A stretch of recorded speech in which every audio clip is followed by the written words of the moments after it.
नमस्कार दोस्तों। प्रस्तुत है फणीश्वर नाथ रेणु की लिखी कहानी अतिथि सत्कार। भला आदमी मंद कांता गति से बातें कर रहा था, गा गा कर बोलता हो मानो। मैंने बाधा डालते हुए पूछा, किंतु प्रधान अतिथि क्यों?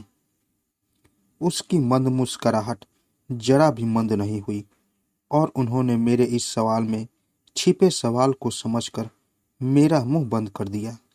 वह बोले, जी सभापतित्व तो हमारे तोच संस्था में बस हमारे सभापति ही कर सकते हैं। यह तो हमारी उत्कृष्ट अभिलाषा तो थी। मैंने यह पहले ही लक्ष्य कर लिया था कि भले आदमी तो का अति उदार भाव से यत्र तत्र व्यवहार तो करते ही हैं। एक ऐसा भी तो आता है जहां पहुंचकर श्रीमान एक विनीत मुद्रा बनाकर हाथ मलने लगते हैं। उनका यह हाथ मलना मुझे अच्छा नहीं लगा। अब उनका यह कर्म भला ही जचने लगा। बाद में ऐसा लगा कि श्रीमान विनीत मुद्रा से एक सप्तक आगे तक भी जा सकते हैं। हाथ मलते हुए सीखे निपोर कर पान सुरती रंजित बत्तीसी दिखलाकर पहाड़ को भी पिघला सकते हैं। इस बार उन्होंने मुझे जीत लिया। मैंने पूछा, तो अभिलाषा तो थी कि आपके कर कमलों से अपनी तोच संस्था का उद्घाटन करवाया जाए, किंतु उसके लिए तो पहले से आदमी तय था। मैंने टोका, आप बार बार तोच संस्था क्यों कहते हैं? जी, नाम ही तोच संस्था है। वह फिर हाथ मलने लगे। इस बार हाथ मलते समय उनका मुखमंडल गंभीर हो गया। मुझे अचरज में थोड़ी देर तक पड़ा रहने दिया। फिर उन्होंने रहदोस्ताधन किया। जी तो का अर्थ हुआ तोतापुर और चच्छ का हुआ लच्छी बाबू के नाम का एक मात्राहीन संयुक्ता साक्षार, दोनों मिलाकर हुआ तोच। तो यह लच्छी बाबू कौन है? जी, मैंने तो पहले ही अर्ज किया था कि वह है हमारी संस्था के एकमात्र संस्थापक, संचालक, सभापति। ओ, और यह तोच संस्था नामकरण भी? जी हाँ। तो ऐसा नाम भला हमारी तुच्छ बुद्धि में कहाँ से पनपेगा? मुझे उत्सुक देखकर वह हर्षित हुए। बोले, हमारे लच्छी बाबू उच्च कोटि के कल्चरजीवी व्यक्ति हैं। सुखी संपन्न तो है ही, उनकी रुचि संबंधता का परिपक्व फल है। यह तुच्छ संस्था है। इस संस्था का उच्च और पावन उद्देश्य पूछकर भले आदमी को छोटा करने का जी नहीं हुआ। पूछा, आपके इस संस्था में होता क्या क्या है? जी, सब कुछ। कुश्ती दंगल से लेकर संगीत और कवि दरबार तक। तो कहा ना, हमारे अनुमंडल और प्रमंडल में जितने ग्राम हैं उसमें सर्वोपरि है हमारा ग्राम तोतापुर।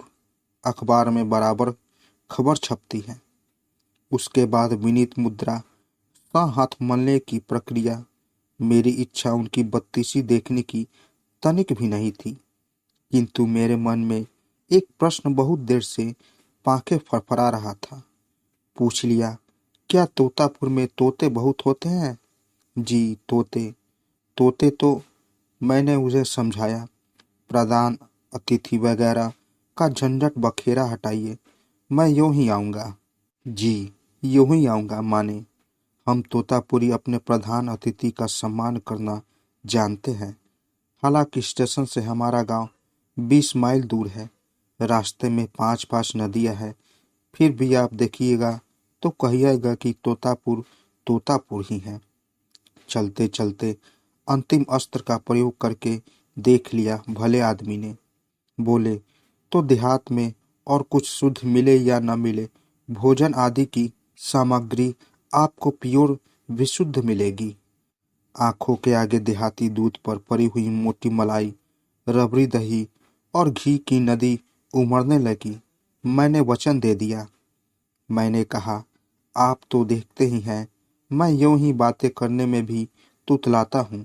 भाषण वासन देने के लिए कहिएगा तो बोली की ही बंद हो जाएगी, तो इसके लिए आप कोई चिंता न करें।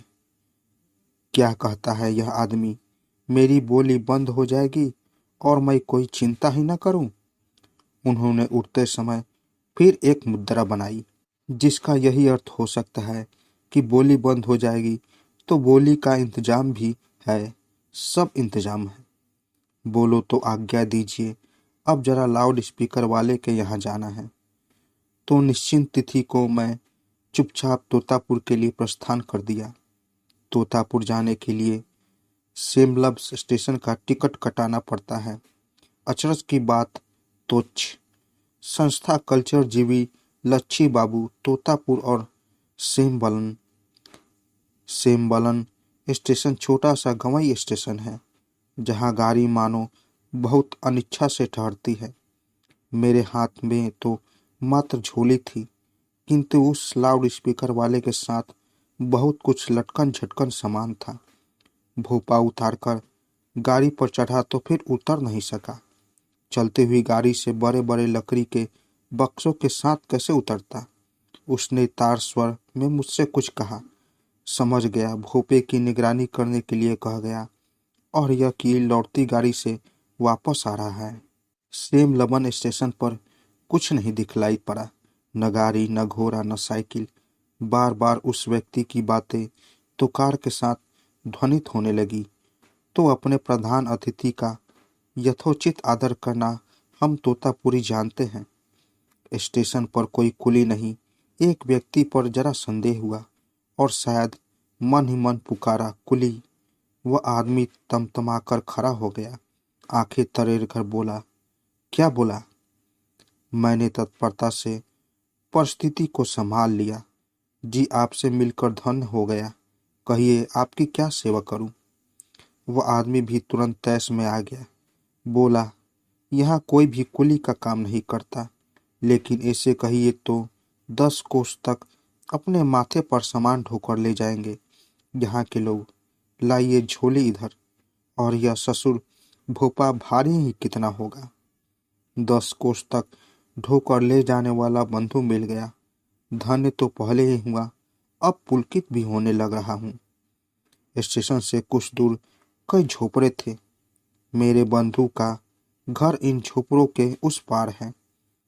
घर के नाम पर एक मरैया जोड़ू जाता, कुछ नहीं। मरैया के सामने बांस का मचान।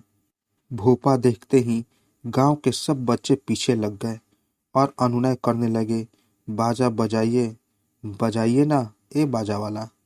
मैं उन्हीं सच्ची बात बता दी, बजाने वाली चीज पीछे ही रह गई है, आएगी तो बाजा बजेगा। लेकिन यह सतयुक्त नहीं। बच्चों ने विश्वास ही नहीं किया। बहरहाल बच्चों का रटना भी जारी रहा और हम लोगों का चलना भी। अचरज हुआ, इन 12-13 झोपड़ों में ही इतने बच्चे। सबसे आगे भोपे के कंधे पर लादे मेरा बंधु, उसके पीछे और पीछे बच्चों का हुजूम। मुझे पाइड पाइपर ऑफ हेमलिन की याद आई। एक सबसे छोटे नंग धरंग बालक ने तो बजाबता धमकी दी, ए बाड़ा वाला, बाड़ा वाला। बच्चों के बाद औरतों की बारी आई। मुझसे नहीं, मेरे बंधु से ही वे बातें कर रही थी, लेकिन बातें कर रही थी मेरे ही बारे में। इस बाजे के संबंध में वे अपनी ही बोली बोल रही थी, जिसका हिंदू अनुवाद अक्षरश नहीं लिख सकता। भावार्थ यही था, अरे धन्नू, इस मुरी काट बाजे वालों को कहाँ से बजा लाया? दूसरी ने कहा, यह सूथन वाला दवा बूटी भी बेचता है क्या? एक बोली, अरे ई तो बीड़ी वाला है, बाजा बजावेगा फिर बीड़ी लुटकावेगा। अब इसके बाद बाजा और बीड़ी दोनों की सम्मिलित मांगे किनारे बुलंद होने लगे, बीड़ी लुटाओ, बाजा बजाओ। मैं अपने मित्र धन्नू की शरण में था, इसलिए उसने 2-3 उच्च स्तर की गालियां देकर बच्चों को भगाने की चेष्टा की। नतीजा उल्टा हुआ, झगड़ा खड़ा हुआ। ऐसा झगड़ा जिसमें एक साथ दर्जनों औरतें दल बांधकर भाग ले रही हो, खुले गले से। झगड़े में तेरे बाजे को और तेरे बाजे वाले को लक्ष्य करके कितनी फूहड़ गालियां बरसाई गई। बच्चों ने भोपे पर कंकरी फेंककर नारे लगाने शुरू किए कि बीड़ी लुटाओ, बाजा बजाओ। लुटाने के लिए तो क्या, मेरे पास पीने के लिए भी बीड़ी नहीं थी। धन्नू को बीड़ी के लिए पैसे देते हुए कहा, धन्नू जी, बीड़ी खरीद कर लुटा दीजिए। इसी समय गांव के पूरब एक मैसा गाड़ी दृष्टिगोचर हुई। सभी की आंखें भैंसा गाड़ी की ओर मुड़ी। गाड़ी करीब आती गई। गाड़ी पर आधे दर्जन से ज्यादा लोग और सबसे ज्यादा लाठियां दिखलाई पड़ी। बैठे हुए लोगों में एक परिचित मुखड़े पर दृष्टि पड़ी। मन प्रसन्न हो गया। लेकिन भैंस गाड़ी सो बिना नाथ के। गाड़ी रुकी। सब उतरे। सभी तोतापुरी के ही थे। सभी के होठ पान से लालम लाल। सभी के हाथ में तेल पिलाकर हुई लाठियां। मैंने मुस्कुराते हुए कुछ कहा, किंतु तोच संस्था के प्रतिनिधि की हैसियत से जो मुझे निमंत्रण देने गए थे, उन्होंने मुझे नमस्कार तक नहीं किया। देखा, उनकी छाती पर स्वागत उपमंत्री का बिल्ला लटका हुआ है और सबसे ज्यादा लटका हुआ था उनका मुंह। एक ने स्वागत उपमंत्री से पूछा, यही है? स्वागत उपमंत्री ने कहा, है तो यही। मेरी बुद्धि में कोई बात नहीं समा रही थी। मैंने पूछा, क्यों, इसी भैंसाघारी पर ही जाना होगा तो? स्वागत उपमंत्री ने कहा, कहाँ जाना होगा? अभी तो। कहाँ जाना होगा?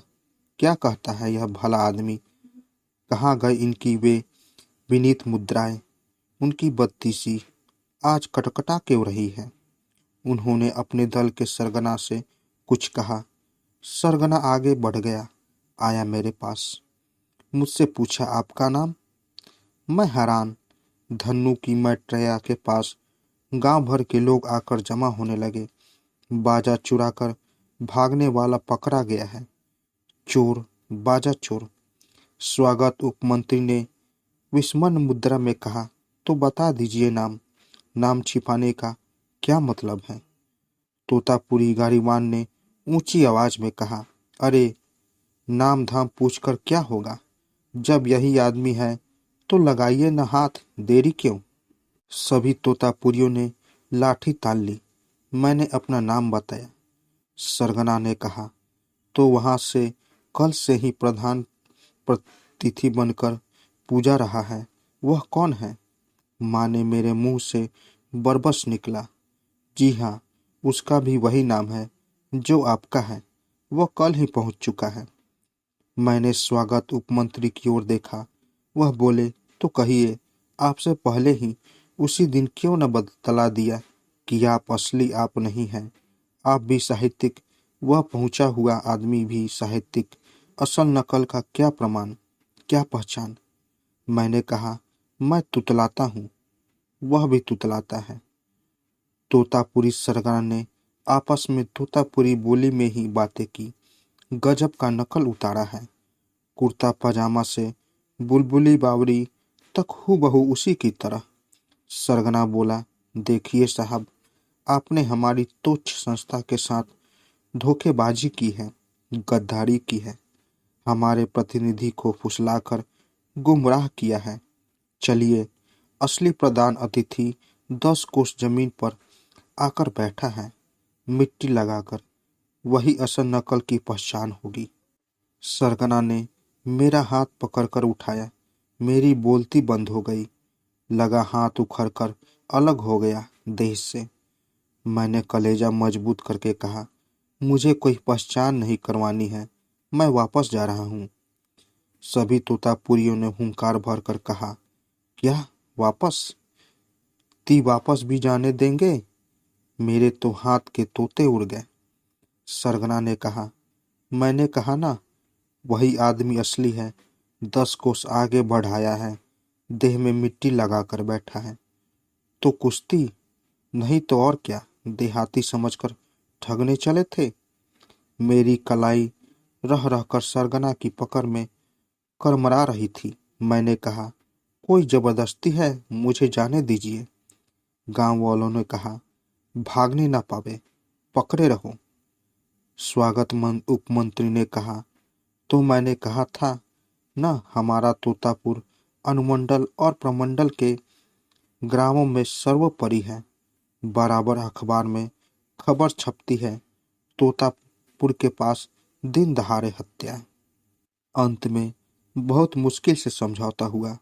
लंबी कहानी है, क्या कीजिएगा। किसी बेपानी होने की कहानी सुनकर 25 रुपए 13 आने बतौर हर्जाने के अदा करने का हुक्म हुआ। मेरे पास सिर्फ 20 थे। एक तोतापुरी के पैर में मेरा नया जूता आ गया, वह ले गया। गांव के सरगना ने हल्ला मचाना शुरू किया। वाह वाह, जिस गांव में चोर पकड़ा गया वहां के लोगों को कुछ नहीं नहीं छोड़ेंगे, आसामी को पकड़ रहे। सरगना ने धन्नू के हाथ मेरी झोली ले ली। तोतापुरी ने जाते जाते लाठी दिखलाकर चेतावनी दी, फिर ऐसा काम मत कीजिएगा। धन्नू से कहा, स्टेशन तक कुशल पहुंचा सकेंगे बंधु? धन्नू ने कहा, ऐसे कहिए तो 10 कोस तक यूं ही पहुंचा दे सकता हूं, आखिर ससुर भारी ही कितना है। तो दोस्तों, कैसी लगी कहानी? अगर आप लोगों को कहानी अच्छी लगी हो तो मेरे चैनल को ज़रूर सब्सक्राइब करें और साथ साथ बेल आइकन को भी ज़रूर दबाएं, ताकि मेरी कहानी सबसे पहले आप तक पहुंचे। तो दोस्तों, मिलते हैं एक नई कहानी के साथ एक नए वीडियो में। तब तक के लिए नमस्कार।